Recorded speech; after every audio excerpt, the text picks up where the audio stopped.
memperlihatkan pemeran utama dari film ini, yaitu Sang Yu, sang penulis naskah yang 6 bulan belakangan ini tak pernah bisa tidur dengan nyenyak. Ia selalu bermimpi bertemu dengan sosok makhluk hitam yang ingin membunuhnya. Sejak saat itu, hidup Sang Yu sangat sengsara. Saking takutnya, Sang Yu bahkan memilih untuk tidak tidur sama sekali. Ia memiliki rekan kerja bernama Sanji. Sanji terus menagih naskah dari Sang Yu karena ia sudah membayarnya. Namun semua uang itu sudah habis ia pakai untuk berkonsultasi dengan dokter terkait kondisinya. Sayangnya segala pengobatan tak kunjung membuahkan hasil. Di kondisi itu, Sang Yu diusir dari tempat tinggalnya karena tak mampu membayar dan bahkan untuk makan pun ia sangat kesusahan. Pada malam harinya, Sang Yu membeli makanan di sebuah minimarket dari hasil penjualan HP-nya. Ia pun duduk di depan minimarket itu sambil memakan makanannya. Di sana, Sang Yu kembali bermimpi. Sosok hitam itu menyerangnya sambil membawa sebuah pedang. Dalam keadaan terdesak, ia pun berusaha mengatakan aku bermimpi dan ia pun berhasil bangun dari mimpinya. Namun anehnya, ia tak sengaja membawa pedang milik sosok hitam itu dari dalam alam mimpinya. Sang Yu lantas merasa kebingungan akan hal tersebut. Keesokan harinya, ia pun memutuskan untuk menjual pedang tersebut. Ia pergi ke sebuah pasar yang menjual barang-barang antik. Namun karena harga yang ditawarkan sangat murah, Sang Yu pun akhirnya pergi menjual pedang tersebut di tempat lainnya. Sampai di sebuah pegadaian barang antik yang cukup besar. Di sana ia menjual pedang tersebut dengan harga 20.000 yuan. Uang tersebut lantas langsung Sang Yu gunakan untuk makan sepuasnya, membeli barang-barang seperti laptop dan pakaian, dan tentu saja untuk menyewa kamar hotel bintang 5. Sang Yu menjadi ketagihan untuk mendapatkan harta dengan cepat. Ia bahkan sengaja meminum pil tidur agar bisa tidur lebih cepat. Sang Yu pun tertidur dan sampai di alam mimpinya. Jika sebelumnya ia ketakutan, namun sekarang ia sudah mulai terbiasa dan dengan santai memilih barang-barang yang bisa ia bawa ke dunia nyata. Kemudian datanglah sosok hitam dan langsung mengejar Sang Yu. Kini sosok hitam itu membawa sebuah kapak besar yang siap melukai Sang Yu. Kembali merasakan sakit yang luar biasa, Sang Yu pun berhasil terbangun dengan kapak itu sudah berada di pelukannya. Kapak itu kemudian ia jual kembali di tempat sebelumnya. Semua uang yang ia dapatkan, ia gunakan untuk berfoya-foya dan bersenang-senang di sebuah klub. Kemudian Sang Yu kembali ke kamar hotelnya dalam keadaan mabuk dan langsung tertidur. Saat tertidur, ia memegang sebuah majalah tentang museum. Lalu di alam mimpinya, ia benar-benar berada di sebuah museum. Tentu saja Sang Yu sangat kegirangan. Ia mulai memilih-milih barang-barang yang bisa ia bawa. Kemudian sosok hitam itu kembali datang. Sang Yu pun terkena peluru dan terluka cukup parah. Ia pun tidak berhasil membawa apapun ke dunia nyata. Saat terbangun, Sang Yu justru kembali meminum pil tidur agar bisa kembali ke museum tersebut. Dengan keadaannya yang sudah pulih, Sang Yu pun berhasil membawa 2 barang antik ke dunia nyata.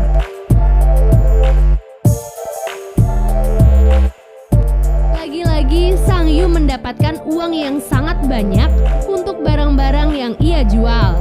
Pembeli barang antik itu bahkan mulai curiga tentang bagaimana cara Sang Yu mendapatkan benda-benda antik tersebut. Namun Sang Yu memilih untuk tidak menjawab. Keesokan harinya, Sang Yu pergi ke sebuah kafe milik seorang gadis bernama Hua yang sudah Sang Yu taksir sejak lama. Tak perlu basa-basi, Sang Yu langsung memberanikan diri untuk berbicara dengan Hua. Hua berkata bahwa ia akan menjual kafenya karena sedang mengalami kebangkrutan.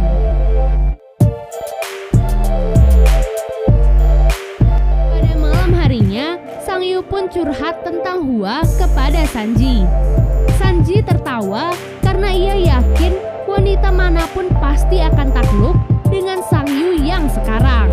Sanji pun mengantarkan Sang Yu yang sedang mabuk ke dalam kamar hotelnya. Sanji tidak langsung pergi. Ia memilih untuk mencari tahu rahasia sukses dari Sang Yu. Kemudian Sang Yu tiba-tiba meronta dalam tidurnya dan terbangun dengan kedua tangannya yang dipenuhi dengan emas. Karena hal itulah, Sanji akhirnya mengetahui bahwa Sang Yu sekarang memiliki kekuatan super. Keesokan harinya, Sang Yu langsung membeli kafe milik Hua. Karena ia tak mengerti apapun tentang kafe, jadi ia tetap meminta Hua untuk mengelolanya dengan keuntungan dibagi rata. Karena hal itu, Hua pun mengajak Sang Yu untuk makan malam bersama. Pada malam harinya, Sang Yu kembali bersiap untuk tidur.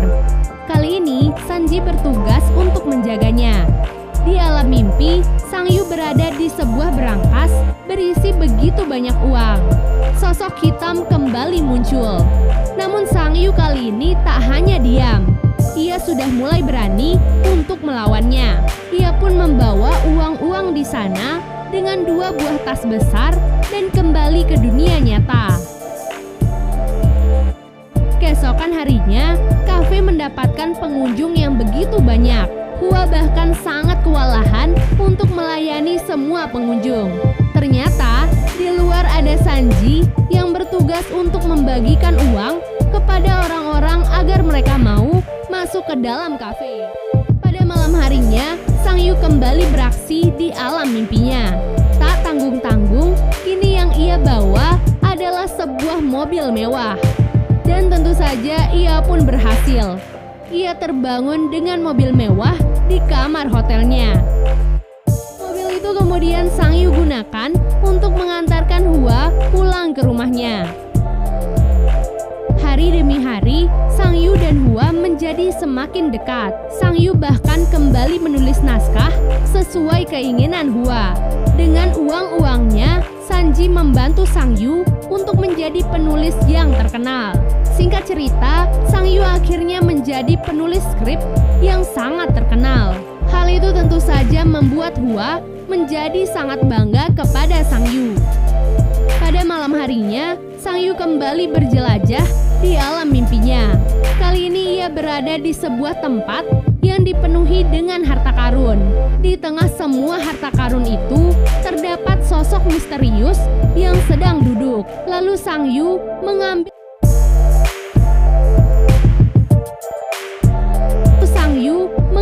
sabuk emas yang digunakan oleh sosok tersebut.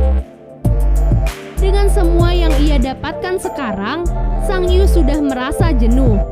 Sanji pun menyarankan kepada Sang Yu untuk membuat sebuah menara terbesar yang nantinya bisa ia gunakan untuk menampung semua orang miskin di seluruh dunia.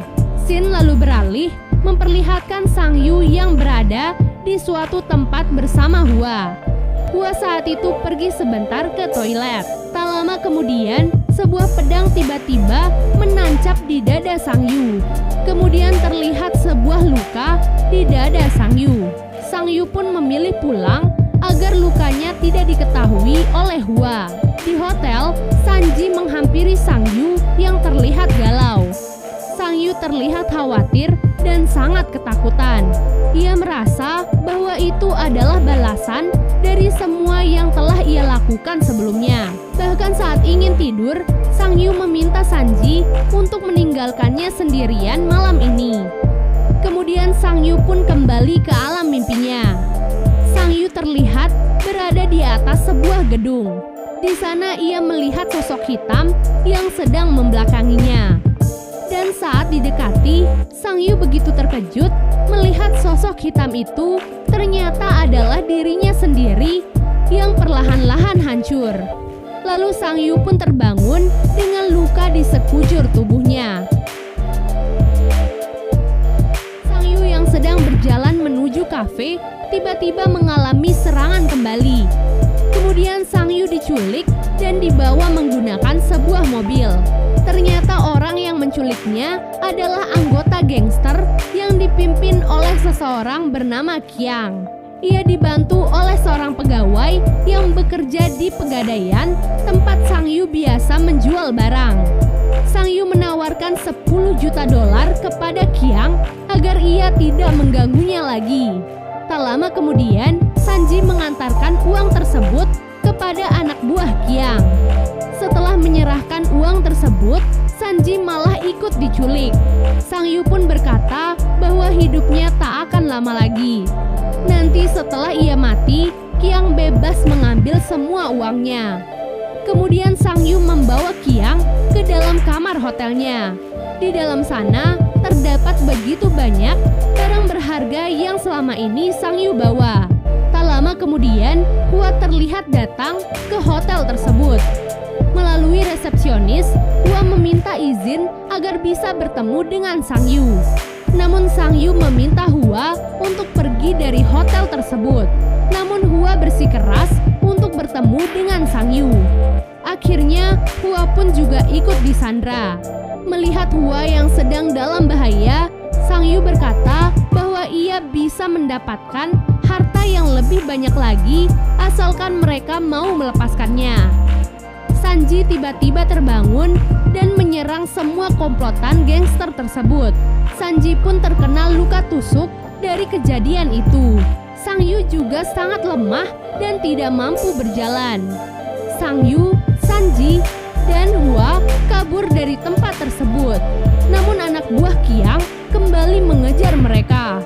Sanji mengorbankan dirinya untuk menahan anak buah Qiang agar Sang Yu dan Hua bisa kabur.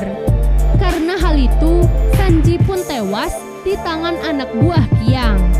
Lalu tiba-tiba Sang Yu kembali ke alam mimpinya. Sang Yu mengingat kembali semua yang terjadi padanya dari saat ia miskin sampai menjadi kaya. Sang Yu pun mencoba bangun, namun ia terus gagal keluar dari alam mimpinya. Tak lama kemudian, Sang Yu perlahan berubah menjadi sosok monster. Ia pun menghancurkan dinding batu yang membuatnya berhasil masuk ke dunia nyata. Ia pun langsung menyerang dan membunuh Qiang serta anak-anak buahnya. Kemudian monster itu mendekati tubuh Sang Yu yang juga sudah sadar. Monster itu menodongkan sebuah senjata untuk membunuh Sang Yu. Lalu Sang Yu mengucapkan, "Aku bermimpi." Sang Yu kemudian terbangun dan berada di masa lalunya. Semua benda-benda yang ia dapatkan dari alam mimpi sebelumnya juga menghilang. Sang Yu terbangun di depan minimarket, tempat pertama kalinya Sang Yu mendapatkan harta dari mimpinya. Sejak itulah Hua membantu Sang Yu untuk bangkit dari keterpurukan dan menjalani kehidupan yang normal seperti biasanya. Film diakhiri dengan kehidupan Sang Yu yang semakin membaik setiap harinya.